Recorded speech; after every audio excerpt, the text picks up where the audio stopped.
TSF. How the devil are you? Splendid, how is one? One is very well. The sun is shining. I know. The shorts are on. Yeah, they are, yeah. We are smiling. Yes. It's campervan season. It is. It's time to get the ceramic coating out. Get all of the little bits, all of your modifications sorted. Yeah. Or we could just talk about campervans in general. Because the big money at the minute, the big business, the big news in the show in February. Yeah. And I wanted to sort of gauge your ideas of where that is going. But first, what's been going on with Shane since last time we spoke?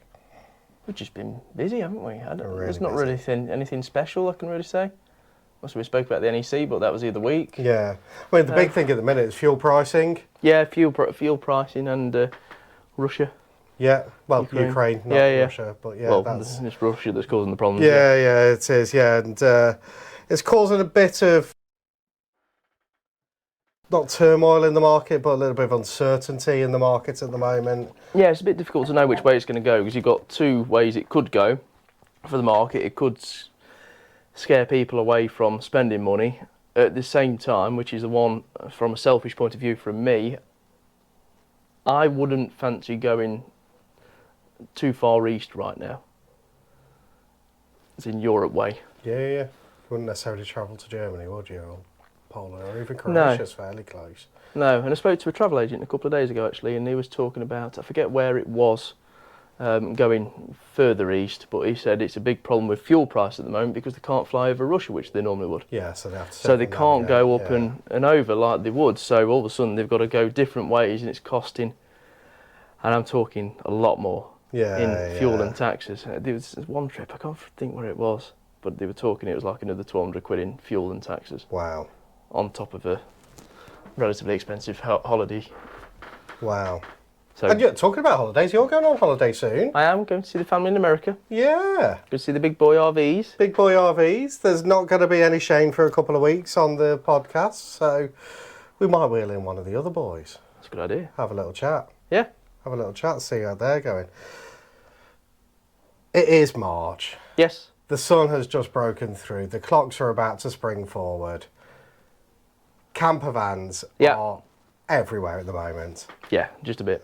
Everywhere. And they started back in 1947, back with the VW Type 2. Yeah. Ben Pon. Ben Pon. He was actually German. But he designed and created the Type 2, and that became the iconic figure of the 60s. And, all the hippie festivals and all of that sort of went along that sort of imagery. Then it almost built. I mean, Westphalia were the first to really do camping in a box out of a van. Yeah, and they did the Californians as well back then. Yeah. So for me, they're the long-standing company. I think they're almost the first. Even now, the Mercedes Marco Polos are done by Westphalia. Yeah, which is a testament to how Westphalia do things. Then the likes of Devon campers who are still around, obviously. Viking, sadly gone. Danbury, still around, but changed a little bit. So changed ownership, but still very much around. I mean, Danbury were the first to bring in the two-tone paint. So that's quite a unique feature for anything from them. You got the Dormobiles, which was started by Ben Pon as well. They've gone. Huh? Yeah. He's the camper specialist. I don't know if you noticed. And then Westphalia as well, obviously, as we know and love them and still continue to this day to love anything Westphalia that comes through. You've been in the industry since you were 4. Yeah. You've never actually owned a camper van. You've owned a lot of motorhomes, but never a camper van. Yeah. I've got my beloved Bumblebee, photo right here. So I've got my beloved Bumblebee that my kids adore. Yeah. What's your journey with the camper van been like through the ages? It's probably not far off, but You're going to have to start in English. Non-existent is probably the word I was trying to get to. Non-existent, because they were never one that you could rely on that was going to sell well. Yeah. Because there was just so many variants of them, and there's so many online, and people generally don't know how to advertise them. You'll spend £70,000 on a camper van, and they'll put it down as a VW camper van. Well, that, you know, if you to search on Horse Trader, I bet that narrows it down to about 1,000. Yeah. But then you've got the makers, which is what you really should be advertising. Yeah. So it's always very difficult, and there wasn't that many buys for them.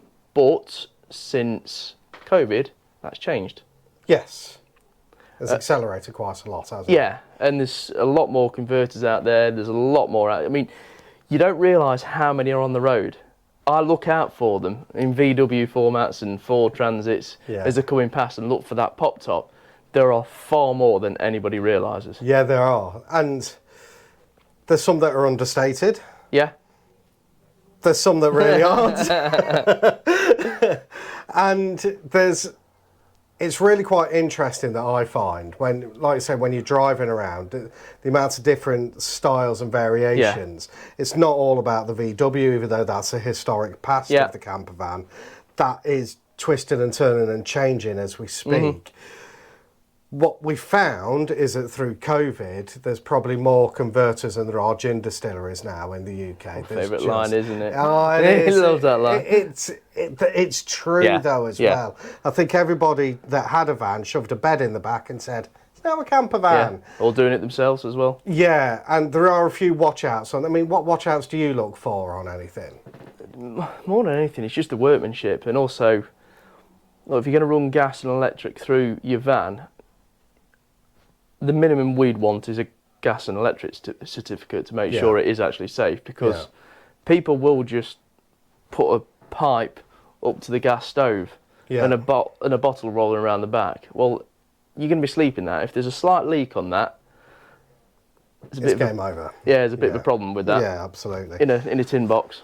And a lot of younger families are buying them, so make sure your beds are crash tested, make sure your pop top is crash tested, and make sure you've got the certification to prove it. Yeah. First thing I look for in my van was those little bits of paper rather than the van. And your van's by? My van's done by Woodstock Campers. Okay. Beautiful little family business. They haven't been going a massively long time, but definitely longer than COVID. And I was impressed by. You like mine, the finish on yours, I thought it was done really well, so fair play to them, because not all are the best. No, the people can be lazy with it or not quite finish it to the right standards, and that isn't just on the smaller converters. That can be on the bigger ones as well. Yeah. And that is kind of frustrating because it's not the hardest jobs to be doing. No. But you do need to make sure that certification's with your vans, because otherwise we won't buy it. No.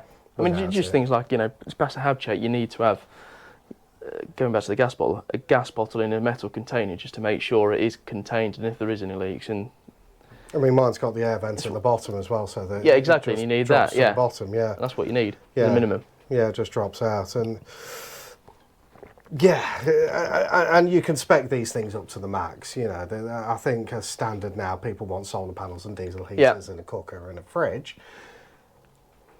But you can go full ball, can't you? Yeah, I mean, looking at the show, I mean, in the 50s was definitely the starting point for campers. Yeah. And I'd probably say the average was 60 to 70 grand. Wow. Sorry, 60 to 80 grand. 80 grand, 60 to 80 grand. And I've seen one or two pop up at over 100. There is over £100. Over £100? They're all over £100. Over £100,000 campervans. Which is an insane amount of money. Yeah. An insane amount of money. So, the market's flooded with campervans. Is that how you'd describe it? I wouldn't say it's flooded, because there's demand for it now. Okay. I mean, obviously what a lot of the business is seeing, that people are buying a campervan to use and get used to the idea, and then at some point they're either staying with it, or they're buying a motorhome, or the great example, which is what you do, you've got a family with 3 kids, and you use it as a day van and a week van, because you've got everything on board. Well, we've got everything on board. If you go to the Peak District or wherever. Absolutely. It's so easy just to throw everything in the van and go. Fern and Harry, my twins, at point of shooting, those guys are 2. It's so easy to just slide the door open, throw them in, and then get them in their various seats. And I don't throw my children in the van; they get in themselves. And the great thing I like is, because you've got that big gap between the back seat and the front seat, they're not kicking the hell out of the back of your seat as well, which kids love to do. Yeah, you're right. But I haven't told you this. on any journey, my illustrious wife hi Amy has to have a box full of dummies because my eldest sits in the middle. Mine's a three seat belted version. So my eldest sits in the middle, Fern and Harry to the side. So my wife has a box of dummies about this big, full. She's like, "You ready, Lucy?" Cats. And we're going to fashion some form of pulley system from the front to the back, just for dummies. You need a washing line. Yeah. So that's maybe something that needs to happen. So yeah, if ever you see a bright yellow camper van with a washing line in the middle, with dummies just going around, it's me. We buy any motor caravan, and we particularly like buying these Auto Trail F-Line F70. This particular one, you're looking at around about £65,000 on a forecourt. It is beautiful, and if yours isn't quite as beautiful as this, that doesn't matter. We will come and have a look at it and offer you a fair, fast and friendly service. Don't forget to check out our Trustpilot reviews, and we look forward to speaking to you soon. So that's where the market's at the moment. Yeah, it's really strong. Really strong. Really competitive though as well. Yeah. Really competitive. And like I said, we do see the good, the bad and the ugly.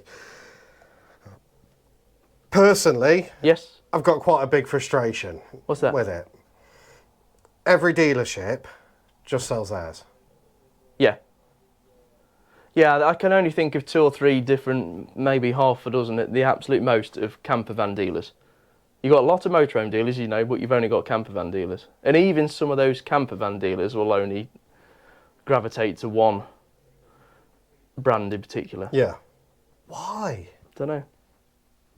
That's such... I mean, I think one of the reasons why it frustrates me is because of the pricing of them. And not because they're expensive. Just jump on to 5 different campervan dealers and see if you can find a price of how much it will be to convert a new campervan. It's like a secret club, isn't it? We're not going to tell you. Yeah, it's as if it's that age-old thing. If we don't tell them the price, they won't be put off, so they might get in touch to see what the price is. Well, regardless of what the price is, if the budget was only 50 grand and your van's 70 grand, they weren't going to buy anyway. Absolutely, and people are looking at them going, "I've got 20 grand to spend, what can I buy?" And they think they can buy this all singing, all dancing T6.1, whereas the reality is they're probably down in the T5 territory and a little bit, get used to your local mechanic and bodywork specialist. Yeah. So there's, I don't understand. Campervan converters out there, please just put the flipping price on. Yeah. It is so frustrating. You will drive people away from your website. There's no point, because there are ones that do it, and they are in the ascendancy in the marketplace at the moment. And at the end of the day, you want dealerships to be able to buy your campervans in the future so they can sell them, so they can get your brand out there. But most dealerships won't even bother with them because they look at, well, I don't know if it, just looking on a piece of paper, is it a 70 grand van? Is it a 50 grand van? Well, I don't know, so I'm just not going to bother with it. Who knows? Yeah. So it never makes it to the forecourt. Yeah. It's just frustrating. Yeah, just put a price on how much your conversion is, how much it is for different levels. Yeah. All you need, price list. Yeah. Simple as. It's not too hard. Yep. It's not too hard. So that's what the dealerships can do to change. Yep. But the campervan world's changing anyway. Is it? Yeah. Why? It's not always a German badge on the front of them. No, it's not. No. Mine isn't. Mine's a Ford badge. Where Ford's made? Oh. No, I don't know. No clue. But they aren't just VWs anymore. No. Talk to me more about what you saw and how you feel the market's going to be going. Yeah, there's definitely a lot more companies converters that are using different manufacturers. I mean, was it John that sent us a message yesterday? It was me. Was it you? Yeah. Deathlefts have just took on Nissan. Nissan? Who are going to start making campervans for them. everybody's all the big motor manufacturers are jumping on board with it. We've had Auto Sleeper that's just started with the Air. That's on a Ford. The Monza. Yeah. Auto Sleepers are about 70 grand. Monzas are 10 grand less at around 60. Yeah, on a Ford. On a Ford as well. Very nice motorhomes, by the way. Yeah, yes, they're really good. Auto Sleeper won Campervan of the show year or something like that. I can't remember which one it was. Yeah. Having said that, Swift weren't at the show, so I don't think they had a chance anyway. I personally, I preferred the Swift. I thought it was done very, Totally very agree. nicely when you see it in person. They just had one on a dealer stand somewhere. And yeah, there's lots of different ones. Like I say, Deathless and Nissan. For a German company to not partner with a German build, Yeah. that's actually quite a big news story. That noise is the chair, not Shane, by the way. sorry. Part of the reason that is, and I've only just remembered this, Auto Sleeper used to use VW until 2015. And the reason why they don't use VW anymore is because VW said we're going to stick to our own stuff. Yeah, they only really wanted to do like the Cali's, Californians yeah. and so on. So that could be the reason why they never went down the German route. They had to look at something else, and VW wasn't on the table. Yeah. I'm really intrigued to see how that comes out. Yeah, and then we've also got the Ranga, which was imported by Marquis for a short while, wasn't it? That's on the Fiat Talento. That's on the Talento. There's one dealership down south that deals exclusively with them. Yeah. So and that is really quite nicely built. And I mean, we use Talentos as work vans. Yeah, we do, yeah. Great vans. It's great value for money, aren't they? Great value. Great value. So, you're out there. You've got 50 to 70 grand to spend on a brand new camper van. What do you look for? I don't know, it's a very personal thing what you want on them. I mean, personally, I'd probably want a toilet in one, but that's me. Yeah. But that takes most of them out of the market. Yeah. It just depends what suits you. Yeah. It really does. It depends what upholstery you want, what colour you want, if you want a decent engine in it. For me, You'll probably answer this better than I will. Yeah, for me, it was. I looked at almost. It was almost like buying a house. It was like, right, what's essential? Yeah. And what is a would like to have? Mm-hmm. And the essential list for me was to be able to sit all the kids at the back. Yep. That was on my essential list. So I needed to have that wide bed at the back. Yeah. I needed to have a pop top so that I could sleep everybody in the same van. Yeah, or at definitely least a pop top. I mean, yeah, I sleep in the awning outside, and the wife and kids can sleep in the van. So that was essential to me. Yeah. To have that swivel bench seat at the front, that was essential to me as well. So you can eat as a family. Eat as a family, and and Lucy, my eldest, can bring one of her mates with her, and so on and so forth. Those two can ride up front. They have a great time. Like you mentioned earlier, to be all-encompassing, so definitely having the fridge that works, definitely having, because the amount that we see that don't, definitely having some form of being able to cook in there as well. I wasn't too fussed if it was hot water and cold water. That didn't really bother me that much. Yeah, 'cause you've got gas and a kettle if you need it. Absolutely. A diesel heater was essential for me. I think so, yeah. In this country, certainly. Absolutely. Solar panel was would like to have, and that's going on next month. So that is something where it's like, I can really see the benefit. Yeah. We're going to be going to our first festival. Maybe our second festival, actually. Another festival got in touch with us to see if we wanted to help out with the podcast. Yes, of course. So, yeah. Do you remember? It's on the bottom of the screen It's here. on the bottom of the screen. I need to find the email. I knew I'd get you with that. Something like Van Love Fest, something like that. A guy called Guy. Yeah. Really nice chap. In conversations with him now. We might see if you sod. We might see if we can do anything. I thought you was going to get me on it, so I thought I'd... I think it's Van Love Fest. I think it is, yeah. It's the first. Yeah. We'll put a little thing at the bottom. So, yeah, sod. But yeah, so we needed the solar panel so that we could be off-grid in that respect. What else was I looking for? I was looking for a tailgate, because when the heavens do open, I need to be able to change the kids. Okay, I like that idea, yeah. Under cover, and then get them round and into the van, or even just post them over the top of the seats. Yeah, I mean, tailgates tend to be a little bit more expensive than the barn doors. Absolutely, yeah. They look better. Yeah. I find well, it depends what you want it for. Yeah. I quite like the barn doors because you don't have to have 10 foot behind you. I mean, for me personally as well, security on the van, especially driving a Ford because it's very easily nicked. Yeah. Security on the van was big for me. So I put over £2,000 worth of security on the van just to make sure that if... the kids love it. They call it Bumblebee.